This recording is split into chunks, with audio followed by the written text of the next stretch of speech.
A lot of people do not associate Christmas with ghost stories. But have you ever heard of A Christmas Carol by Charles Dickens? That is actually the most famous of a Victorian Christmas tradition, which was telling ghost stories. I mean, let's face it, that time of year, you're inside because the weather's cold and nasty and rainy and wet or snowy or whatever. So you don't have electricity. You only have candles or lanterns. And so lots of shadows get cast on the walls, and houses that are settling because of the cold make all sorts of creaks and groans and everything. And you're all huddled in the living room or the parlor or wherever the fireplace is so you can stay warm. You hear all these strange noises and sounds and everything around you. Perfect setting for ghost stories. Mr. Dickens didn't want to just stick with a ghost story. He had a morality tale to tell, and he uses a lot of allegories in it.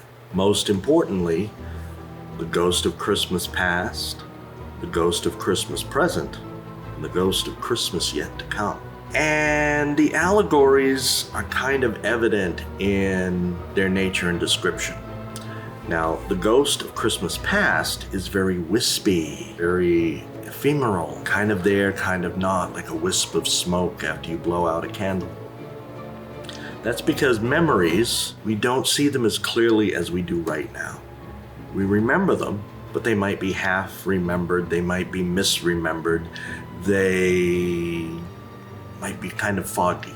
The ghost of Christmas yet to come is very spooky, shadowy, mysterious, ominous, threatening almost, because we don't know what the future holds. So it's kind of scary for us. That brings us to the ghost of Christmas present.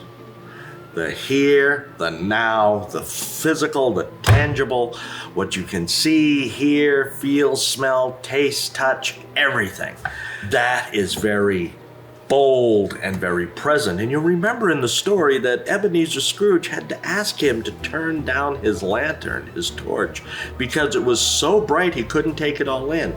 That's the part that can be overwhelming. That's the part that we're in right now. It's very vibrant. It's very bold.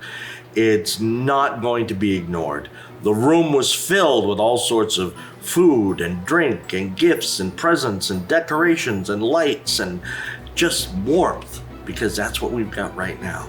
It's not something we are trying not to forget, and it's not something we're afraid might happen.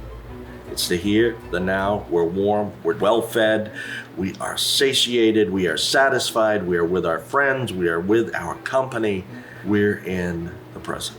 Charles Dickens kind of embodied the old proverb, yesterday is history.